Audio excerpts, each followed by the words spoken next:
Salam, apa kabar semuanya wajib pajak yang kami hormati?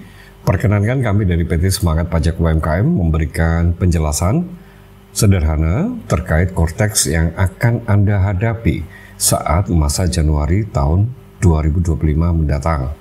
Sebagai langkah awal, penjelasan sederhana persiapan yang dapat kami sampaikan adalah yang pertama, Anda memadankan NIK, NPWP, atau memperoleh NPWP format 16 digit. Sebab nanti ini di Cortex akan menggunakan NIK atau NPWP 16 digit dan tidak lagi mengenal NPWP 15 digit. Yang kedua, memastikan data-data pada DJP online ini lengkap, terupdate dan valid seperti identitas utama wajib pajak, nomor ponsel kontak wajib pajak, alamat email wajib pajak, identitas penanggung jawab atau PIC, person in charge utama, berupa email dan nomor ponsel aktif. Ini untuk yang perorangannya. Data daftar wajib pajak cabang atau tempat kegiatan usaha atau TKU. Dokumen pendirian. Ini pastikan dengan mengakses DJP online menu profil. Bila terdapat data yang tidak sesuai, silakan lakukan permohonan perubahan data ke KPP. Kecuali untuk email dan nomor HP bisa diubah pada menu profil DJP online secara elektronik tentunya ya. Dan mengapa itu penting? Alasan yang pertama adalah data wajib pajak lama ini akan dimigrasikan secara otomatis ke aplikasi Cortex. Namun perlu untuk melakukan ubah kata sandi yang tautannya akan dikirim ke email terdaftar di DJP online. Alasan yang kedua, mengapa ini penting? Karena penanggung jawab yang terdaftar di DJP online ini akan otomatis menjadi PIC, person in charge, atau super user yang berwenang lengkap untuk mendaftarkan, memodifikasi, atau mencabut hak akses dari pihak-pihak lain. Alasan yang ketiga, akses ke Cortex ini nanti akan menggunakan login akun pribadi, bukan lagi NPWP badan. Pribadi ini dapat berperan sebagai diri sendiri atau sebagai wakil, atau sebagai kuasa, atau sebagai pengurus dari wajib pajak lainnya. Langkah yang kedua, apakah dengan implementasi Cortex, DJP online ini tidak dapat digunakan lagi? Bila masih, kapan harus menggunakan DJP online dan kapan menggunakan Cortex? Penjelasan sederhana kami. Sistem DJP online ini masih digunakan untuk pajak tahun 2024 dan sebelumnya.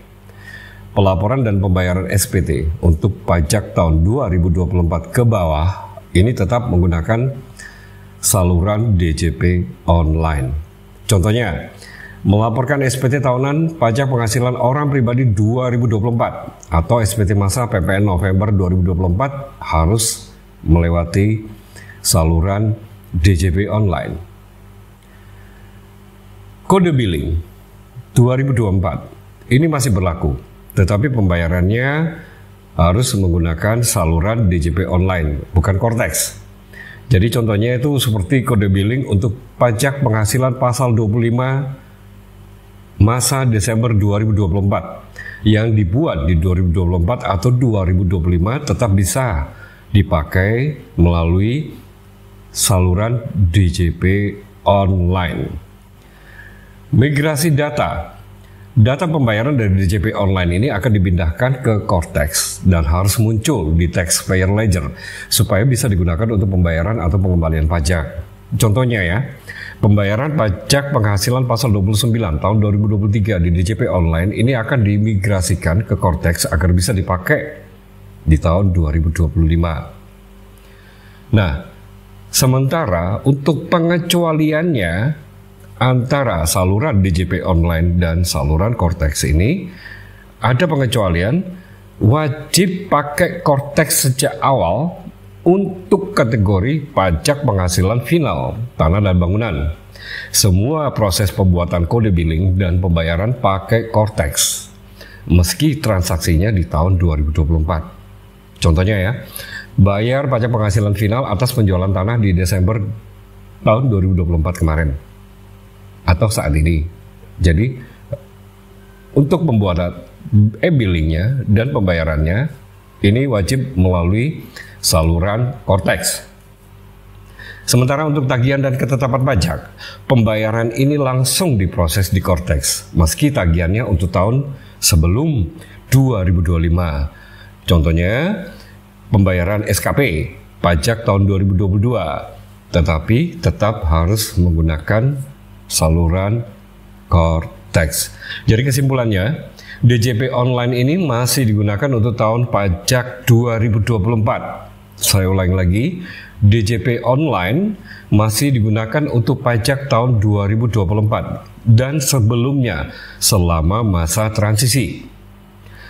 Cortex langsung digunakan untuk pajak tanah dan bangunan, serta pembayaran tagihan dan ketetapan.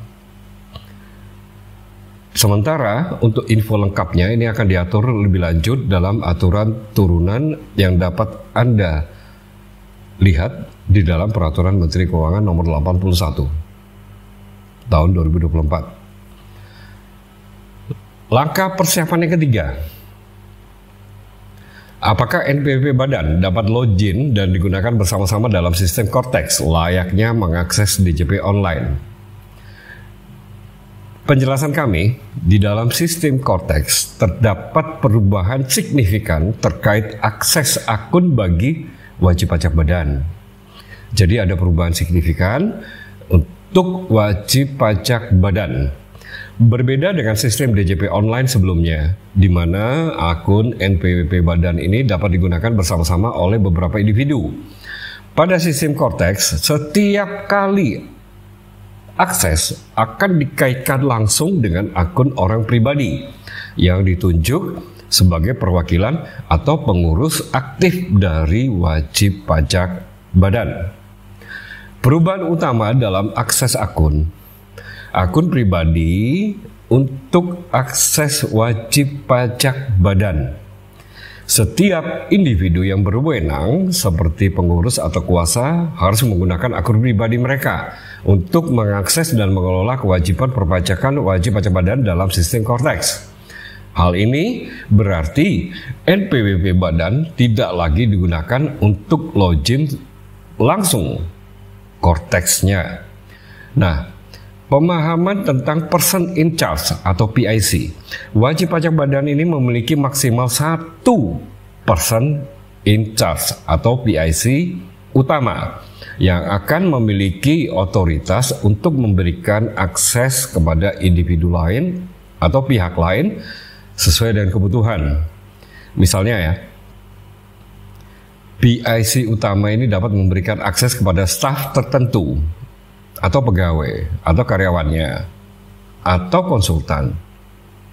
Bisa juga dengan penunjukan tersebut atau pemberian akses tersebut berlaku dengan melakukan penandatanganan bukti potong atau SPT. Selain itu, melakukan penyusunan draft SPT atau draft pembuatan faktur. PIC ini secara default adalah penanggung jawab utama yang terdaftar di DJP online dan dapat diubah kemudian. Saat ini bukan zamannya lagi untuk berbagi akun atau siapapun dapat dengan bebas untuk mengakses akun wajib pajak. Dengan sistem baru ini, DJP bertujuan menghilangkan praktik berbagi kata sandi akun wajib pajak badan yang sebelumnya umum dilakukan. Di dalam konteks, akses tidak dapat digunakan secara bersamaan di berbagai tempat, karena setiap akses ini akan terikat pada akun pribadi atau perorangan atau wajib pajak perorangan masing-masing. Manfaat dari perubahan ini, yang pertama, keamanan data yang lebih tinggi. Yang kedua, akuntabilitas yang jelas.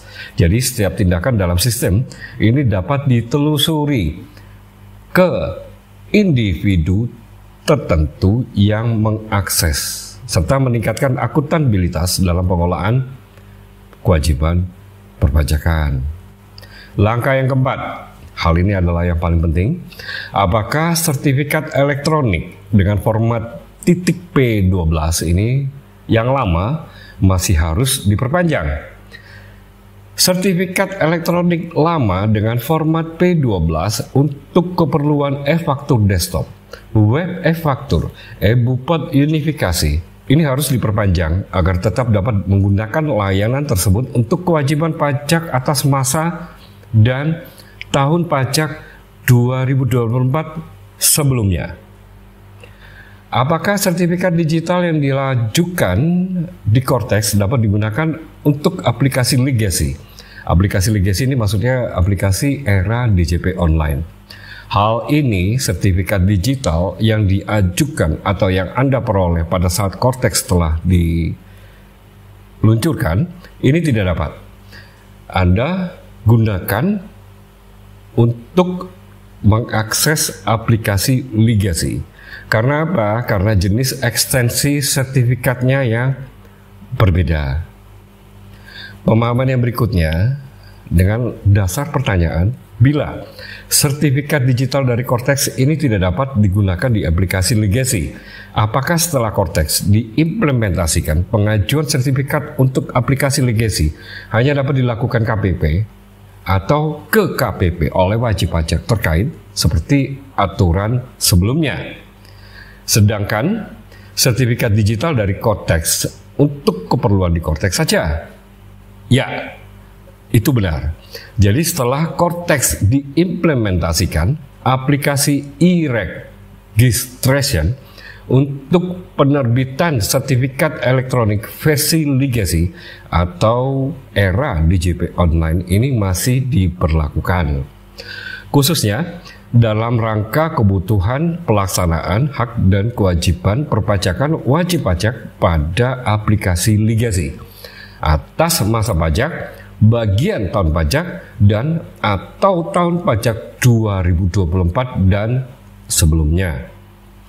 Sekian dan sampai jumpa pada jilid kedua edukasi penyiapan Cortex. Terima kasih.